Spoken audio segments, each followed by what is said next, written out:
Welcome to the Hyperpolyglot Activist. Learn languages, make a difference. My name is Dr. Carlos Liebre Lopez, and today I want to talk to you about what really went down in Edinburgh.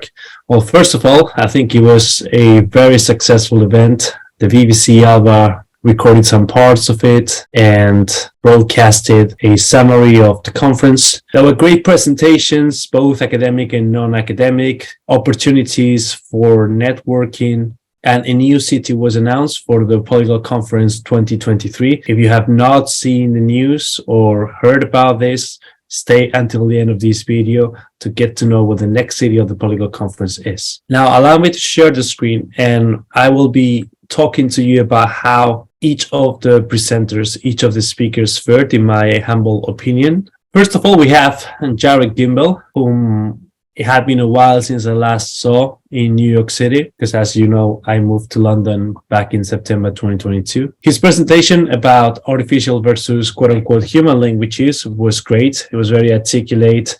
You can tell that he invested a lot of hours in his craft and is now paying dividends, so I'm very happy for him. I spoke a little bit to him in Yiddish the evening before, and as I said, I really enjoyed his presentation. Then we have Are You Afraid of Newspeak by Marta Melnick. I did make some interesting notes during this presentation. I also thought that the contribution of a member of the audience who pointed out that what is basically going on in this book, the idea that the less vocabulary we have, the less we are able to think about, is really the strong version of the Sapir-Whorf hypothesis, which has been discarded long ago by qualitative and quantitative linguists. And this is something we should not ever forget. I also thought there were interesting parallels between Esperanto and Newspeak in terms of labeling negatives and positives with the same root.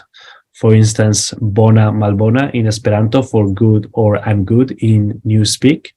Nonverbal Mastery, Navigating Gestures Across Borders by Kendall Knitman. I missed this one, which I regret because I heard that it was excellent. You'll see that this is also the case with other presentations. I'm not the kind of person who can sit through, say, 3 or 4 consecutive presentations and pay full attention. But any presentation that I attend, I try to be as present and focused as possible. That's why I tend not to go to every single presentation in conferences. I prefer to attend less, but be more present, than to attend all of them, but being only half awake. Then we have Anthony Fegetia with Forgotten Multilingual Eastern Europe. Now, the diachronic and synchronic range that he covered in this presentation is truly remarkable. He dealt with Eastern Europe from 1500 to 1950. So there was a lot of material covered there. I was surprised to see that there were Ladino texts written in Moldova. And I remember that one of the slides pointed out to the fact that Sephardim assimilated into the Germanophone population in cities such as Budapest, Vienna, etc. That could be slightly nuanced. There is ample evidence that Sephardim published in Ladino extensively in cities like Vienna, in publications such as El Progreso, El Correo de Viena, etc. But as I said, I really take my hat off to this presentation because it's so difficult to put together. And at the same time, he delivered a tremendous amount of value. So congratulations to Anthony. Now, my presentation on Hakkatia, History, Ideology, and Status of the Language of North African Sephardim, went pretty well, I will think. I will need to see the tape to see what I can improve on. But overall, I have a pretty good feeling about it. I think that I said what I had to say, and I did so clearly and eloquently in a way that people understood. I had a lot of questions at the end during the Q&A, all of them relevant and interesting. So I also would like to thank the audience for that. Then we have Lewis to Liger Atlantal, A Journey Through Celtic Languages. This was a very interesting presentation because I don't know much about the languages of the British Islands. So there's a lot of notes I made and a lot of knowledge that I derived from it. It also made for a very lively discussion afterwards, which testifies to the importance of this presentation. Then we have, please excuse my French, but Chase Emery Davis. Chase strikes me as an extremely capable and accomplished individual. So I was really looking forward to his presentation.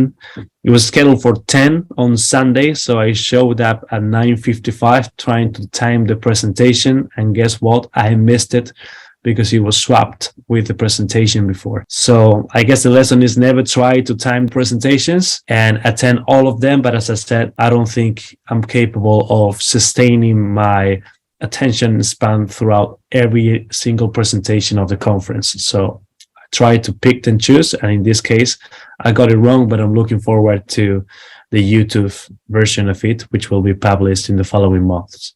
Kylie Catherine, I couldn't attend this presentation, so I don't have much to say other than the fact that it looks extremely relevant to the overall focus of this language event, which was Languages of the British Islands. Building a Language Run, One Coffee Break at a Time by Mark Penleton. I thought this was very entertaining and informative. I did make interesting notes on how to scale a business. At the same time, as I said, we had a lot of fun. We were singing in different languages, in German, in French, in Italian, Spanish. So overall, I thought Mark is a very good presenter and offered a lot of value. He was also helping us with free coffees at the backstage after each presentation. And it struck me as a very jovial and very kind person. So definitely one of the best assets of this event. Then we have my friend and colleague, Tim, who talked about his journey with Polish and Ukrainian in the United Kingdom. I was very pleased with how humble Tim came across. He acknowledged a lot of polyglots during his presentation, and you could tell that the effort that he's making to learn Polish and Ukrainian is very much a charitable one, in the sense that it is allowing him to help other people. And that's why he quoted my slogan, "Learn languages, make a difference," and credited me for that. So thank you very much, Tim. Then we have Martin DiMaggio, my colleague and friend, who spoke about attitudes and intelligibility as language maintenance factors, particularly apropos Arberesh. And I'm very glad that he made this presentation, because his presentation falls under the category of what I will call critical social linguistics. And as such, it brings a whole different repertoire that you don't often see in other presentations. So, for instance, he talked about translanguaging as opposed to code switching, which is taken for granted in further presentations. And he also discussed the polemical issue of language ideologies, which I had already touched upon in my own presentation. So definitely a lot of value in his talk. Then we have Thomas back, who addressed neuroscience through an interview format, which I think worked really, really well. It was very interesting to hear him dealing with topics pertaining to cognitive performance and aging. I thought his mentioning of technical issues such as confounding factors and different neuroscientific measures was insightful and enlightening. Then the special guest, whose identity I won't reveal here, offered a very valuable interview with Richard. She addressed matters pertaining to feminism and also nationalism. And I thought her discussion of nationalism was particularly felicitous. She addressed various strategies of gatekeeping and dismantled the artificiality and undesirability of those. She also discussed her massive success on TikTok from a very humble standpoint, and also useful in terms of understanding how the algorithm works, the kind of comments that you can get from people, whether positive or negative, and inspired me to look into adding TikTok as one of the platforms through which Ladino 21 content and the hyperpolyglot activist content is disseminated.